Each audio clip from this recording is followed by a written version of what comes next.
Controversies का show big boss 17 लगातार controversies में बना ही हुआ है। ऐसे में एक नई कंट्रोवर्सी अब बिग बॉस से सामने आ रही है।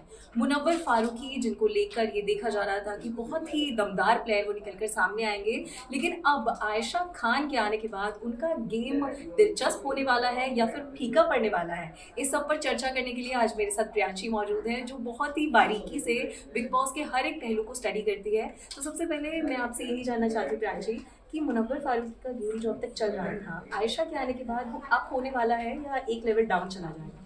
देखिए, ये तो मैं नहीं बताऊंगी, लेकिन एक मुनव्वर फारूकी की अगर आप इस बिग बॉस की हिस्ट्री देखिए पिछले कुछ दिनों की, तो एक ट्रस्ट उनके साथ बना रहता था। और जितने कंटेस्टेंट थे या फिर बाहर के जो व्यूवर्स थे, वो मुनव्वर फारूकी पे कहीं ना कहीं एक ट्रस्ट करते थे। और उनकी जो आप उनका जो बिहेवियर था, जैसे व्यक्तित्व था, उस पर बहुत ही भरोसा करते थे। जी।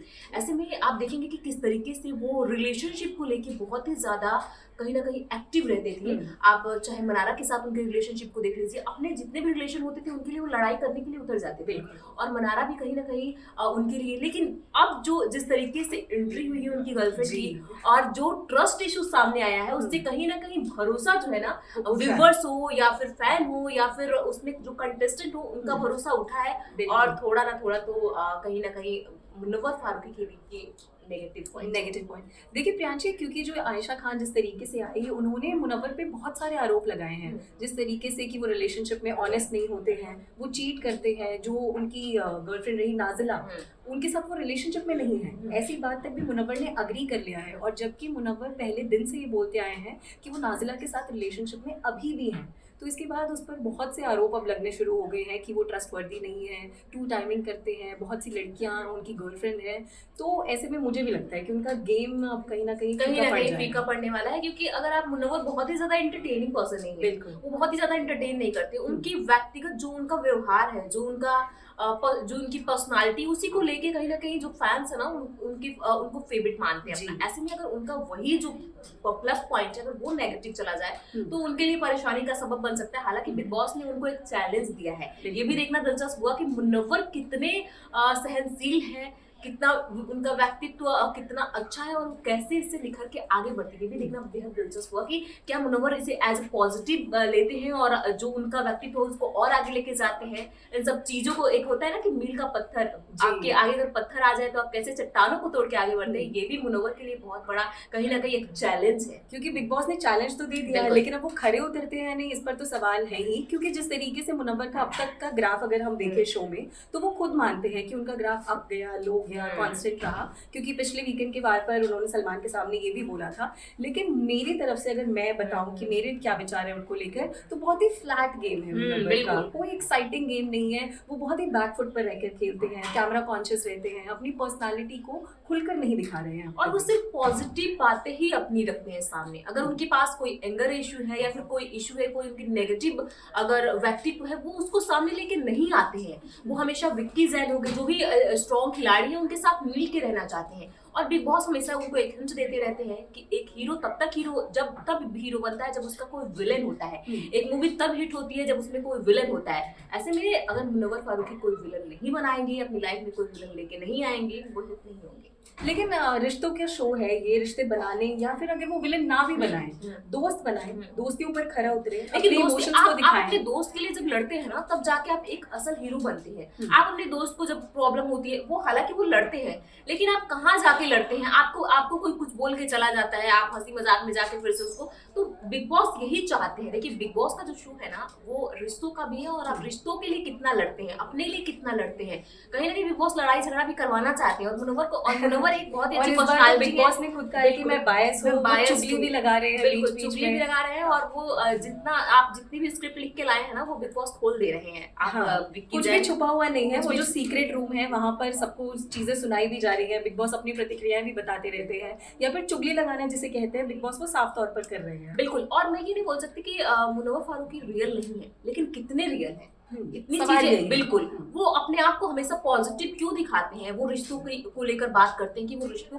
को लेकर बहुत ही ज्यादा सीरियस है, रिश्ते उनके जीवन में बहुत ही अहम है, बहुत शायरियां जो उनकी होती है वो दिल टूटने वाली होती है। तो ऐसे में क्या वो दिल तोड़ रहे हैं या उनका दिल है टूटा हुआ है? क्योंकि आयशा के आने के बाद अब कहीं ना कहीं ऐसा लग रहा है कि जिस तरीके से वो शायरियां अपनी गाते थे जो कि दुख वाली होती थी कि उनका दिल टूटा है, शुरू से ही आप उनकी शायरी देखिए, जी पिछले शो में भी वो काफी शायराना अंदाज दिखाते हैं जिसमें सैड शायरियां ज्यादा होती हैं। और इससे ये हम कहीं ना कहीं जो व्यूअर्स है या फिर जो जानते हैं उनके बारे में ये सोचते हैं कि उनका एक शादी टूट चुका है, उनका एक छोटा सा बच्चा, शायद इसीलिए ये बातें करते रहते हैं, हमारा ये मानना है। लेकिन सामने जो अब आया है ना, और आयशा के बाद से बहुत सारी लड़कियों ने ये भी क्लेम किया है कि वो हमारे साथ है, हमारे साथ है। इसके बाद से जो कंट्रोवर्सी मची है वो तो देखना दिलचस्प होगा कि 4-5 दिनों में आखिर होने वाला क्या है। इसमें प्रियांशी मैं ये भी पूछना चाहती हूँ कि सोशल मीडिया पर अब दो पक्ष बन गए हैं मुनव्वर फारूकी को लेकर, उनकी इतनी बड़ी फैन फॉलोइंग है तो वो भी अब बटी हुई नजर आ रही है। एक तरफ लोगों का कहना है कि वो उनकी पर्सनल लाइफ है, पर्सनल रिलेशंस हैं, किस तरीके से क्या सिचुएशंस रही होंगी वो मुनव्वर को पता है या उनकी गर्लफ्रेंड को पता है,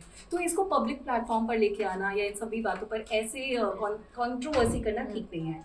दूसरा पक्ष है जो कि अब मुनव्वर को पॉइंट आउट कर रहा है कि ये झूठा है, इसने शो में अपनी झूठी पर्सनालिटी दिखाई है या ये लड़कियों के साथ गलत करता है। आपको क्या लगता है कि कौन सी पर्सनालिटी को हम अभी ऊपर रख के देख सकते हैं? देखिए, मैं एज अ फैन बोलूंगी कि आप पॉजिटिव पर्सनालिटी देखिए। जब आपको रियलिटी नहीं पता है आप अपनी पर्सनल टिप्पणी दीजिए, लेकिन मैं इस पे कुछ नहीं कहना चाहूंगी। अगर आप सच में कुछ नहीं जानते हैं या फिर किसी पे विश्वास करना चाहते हैं तो पॉजिटिव लीजिए, पॉजिटिव लेंगे, क्योंकि ये गेम है। आप और एक और बात होती है कि आपकी एक टिप्पणी से ना किसी की लाइफ बर्बाद हो सकती है।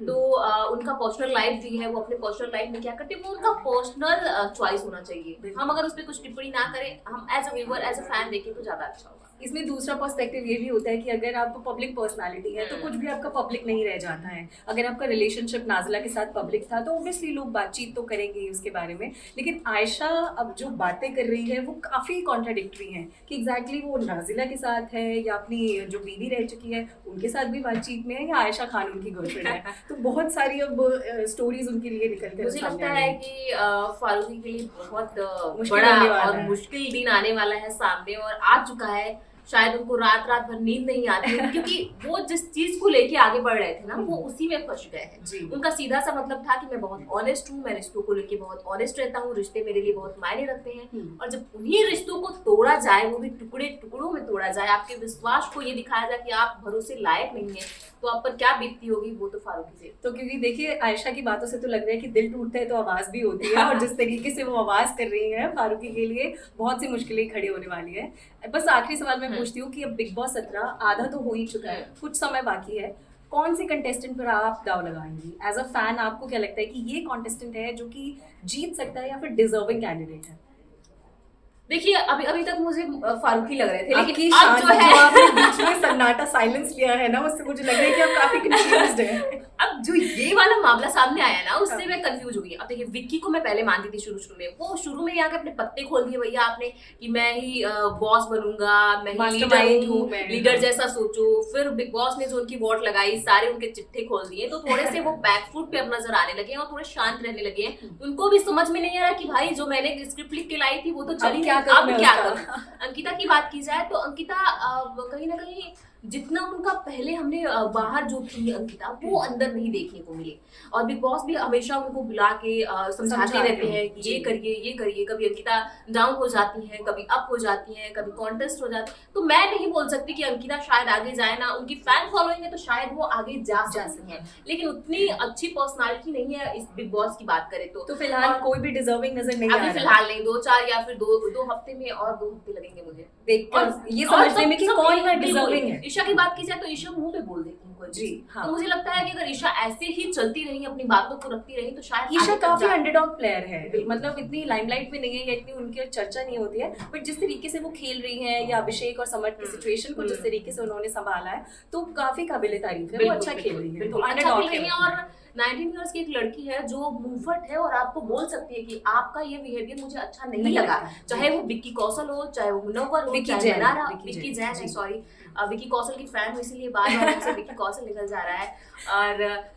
और अगर हम अभिषेक की बात करें, अभिषेक भले ही एग्रेसिव है लेकिन वो बिग बॉस भी बोलते हैं कि आप कैमरा कॉन्शियस नहीं है, आपको कैमरे पे कुछ ना कुछ करना होता है। और अगर पिछले हिस्ट्री देखें तो जितने भी कंटेस्टेंट रहे हैं और जिनके पास जुनून रहा है गेम के लिए, वो आगे तक गए हैं, टॉप 3 में तो गए हैं। तो अभिषेक को मैं टॉप 5 में देखती हूँ, ईशा को टॉप 5 में देखती हूँ, लेकिन टॉप 3 वाले में ना थोड़ा सा अभी कंफ्यूजन है।